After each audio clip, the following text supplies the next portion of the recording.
Tous les constructeurs de smartphones mettent aujourd'hui en avant la compatibilité 5G de leurs smartphones, y compris sur le milieu de gamme. Mais souvent, ça se fait au prix de pas mal de concessions.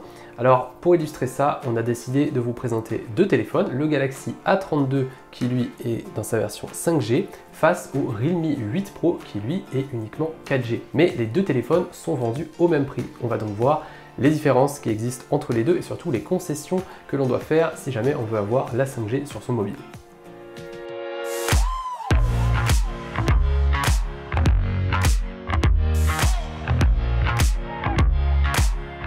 La première différence entre les deux téléphones vient de la technologie d'affichage. Sur le téléphone de Realme, on retrouve une technologie AMOLED, donc qui présente l'avantage d'avoir des noirs plus profonds et d'excellents contrastes, alors que sur le A32 5G de Samsung, on a une dalle IPS LCD.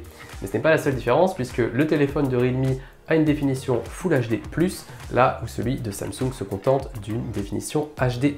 Donc non seulement on a une différence sur la qualité intrinsèque de la dalle, mais également sur la densité de pixels. Et sincèrement, on voit la différence lorsqu'on compare les deux téléphones. Donc sur ce point, on a clairement un avantage pour le téléphone de Realme. Parlons un peu des performances des deux mobiles avec un Realme 8 Pro qui embarque 8 Go de RAM avec un processeur Snapdragon 720G et un Samsung Galaxy A32 5G qui lui embarque un processeur Dimensity 720 avec 4 Go de RAM. Alors au quotidien, les deux téléphones fonctionnent plutôt bien, c'est assez fluide, il y a très peu d'accros. C'est vrai que le téléphone de Realme a peut-être une expérience multitâche un petit peu meilleure dans la mesure où il y a plus de RAM, donc les applications auront tendance à moins redémarrer lorsque vous revenez dessus. Par contre, en jeu, là, c'est clairement pas le point fort sur les deux téléphones. D'ailleurs, on a un téléphone chez Realme qui fait tourner Fortnite, mais dans de très mauvaises conditions, avec beaucoup de ralentissement. Le téléphone de Samsung, lui, ne fait pas tourner Fortnite. Évidemment, il fait tourner d'autres titres. On a testé notamment Genshin Impact, qui, même avec un niveau de graphisme plutôt faible, connaît quelques ralentissements dans des scènes d'action. Donc, globalement, les performances sont plutôt égales sur les deux téléphones et ils ne sont pas faits pour le gaming. Je dirais tout simplement ex aequo. Là où l'écart commence à se creuser, c'est au niveau de la photo. Pourtant, les deux téléphones ont 4 capteurs chacun, donc un grand angle, un ultra grand angle, un macro et un dédié à la profondeur de champ. Mais là où le téléphone de Realme se démarque, c'est que son capteur principal fait 108 mégapixels, là où celui de Samsung ne fait que 48 mégapixels. Alors comme ils utilisent tous les deux la technologie Pixel Binning, eh bien, le téléphone de Samsung, qui par défaut prend des photos en 12 mégapixels, peut combiner jusqu'à 4 photosites, alors que celui de Realme peut en combiner jusqu'à 9. La différence n'est pas flagrante sur les photos en plein jour. En revanche, pour les photos de nuit, on a clairement un avantage sur le Realme 8 Pro qui apporte beaucoup plus de lumière et donc de détails. Le Realme 8 Pro est également bien meilleur pour ce qui est de sa fonction zoom. Toujours avec son capteur 208 mégapixels, il permet de combiner beaucoup plus de photos et ainsi offrir un rendu bien plus convaincant que ce que propose le zoom numérique du Galaxy A32 5G. Donc sur ce point, il y a clairement un avantage au Realme 8 Pro.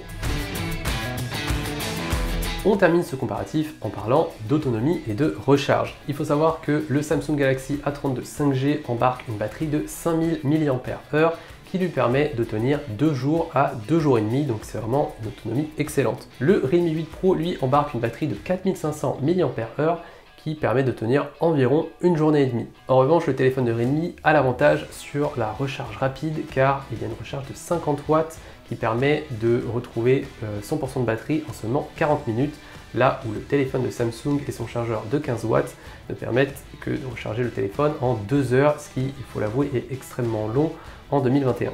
Donc avantage au téléphone de Samsung pour ce qui est de l'autonomie pure et avantage au téléphone de Realme pour ce qui est de la recharge rapide.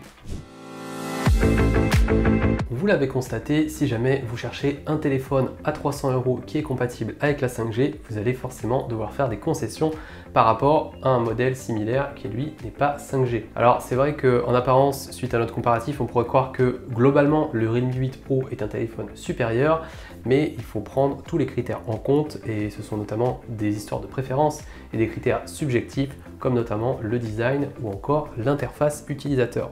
Merci à tous d'avoir regardé cette vidéo, j'espère qu'elle vous a plu. N'hésitez pas à laisser un pouce bleu et dites-moi dans les commentaires si vous êtes prêt à faire des concessions pour avoir la 5G sur votre smartphone. D'ici là, je vous dis à très vite sur Clubic pour une prochaine vidéo. Ciao!